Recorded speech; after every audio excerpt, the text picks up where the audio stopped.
Another area we want to look at as to why those with diabetes, pre-diabetes, are the ones that seem to be having, or a certain population of ones that seem to be having worse outcomes, as we articulated some of the statistics compiled behind this a few days back, has to do with insulin.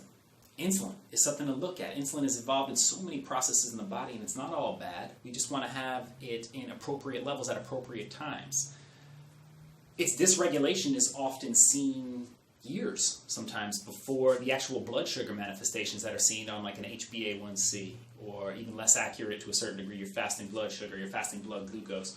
Insulin dysregulation can be seen and potentially reversed through lifestyle habits and changes years before you even get to that blood sugar dysregulation, which again can be helped and can be, we'll say, fixed or at least improved through lifestyle measurements, but it's way easier to do it when the insulin is off the train, on tracks to begin with.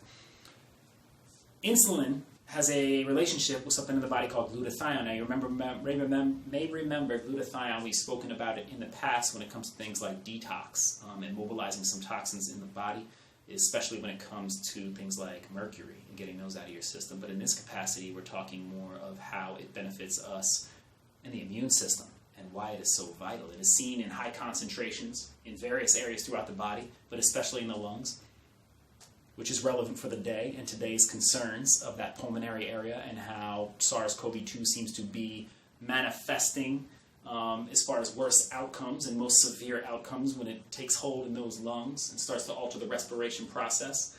Glutathione is known as the master antioxidant of the body.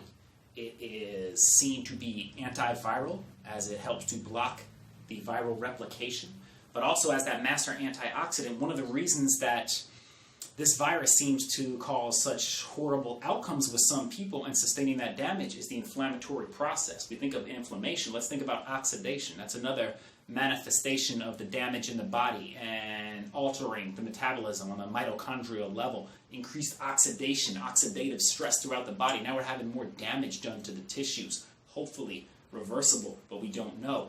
As that goes up and that's going on, we need glutathione there as the master antioxidants. There's other antioxidants, but we want glutathione there as that master antioxidant to live up to its name and help to quell that inflammatory, that oxidative reaction in the body.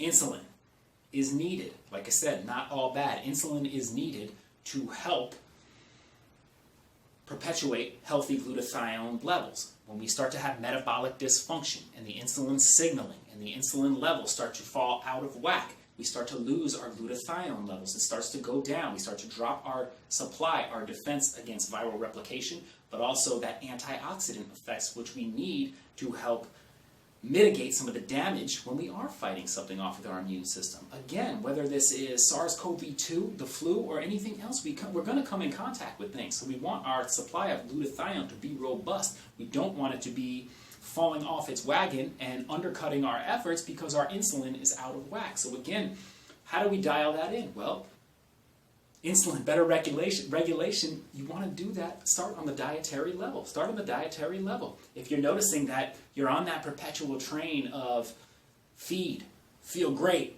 crash, have to refeed within a couple hours, that's a good sign. If you have the inability to lose weight, obviously other factors at play, but the inability to lose weight, insulin is an anabolic hormone, meaning when it is up and it is down and it's dysregulated, we're going to be storing fat. We cannot burn fat when insulin dysregulation is present. So if some of those things are occurring in your life, we want to dial in the diet, and there's ways to do so. We do this with people all the time where we suspect insulin due to certain issues like we articulated, or even other ones on the hormonal level. When we see this, we can dial in the diet, start to bring the insulin levels down to acceptable levels, and you start to see changes, one of them being weight loss. One of them being more steady energy and less fatigue throughout the day. Less hypoglycemic headaches as it drops back down. And we may not know this or not because we can't see inside of us and we don't see us, but better health in the form of better glutathione levels. So think about it. Another thing we can do to help hedge our bet, fight this thing and anything else, and live a healthier, happier life.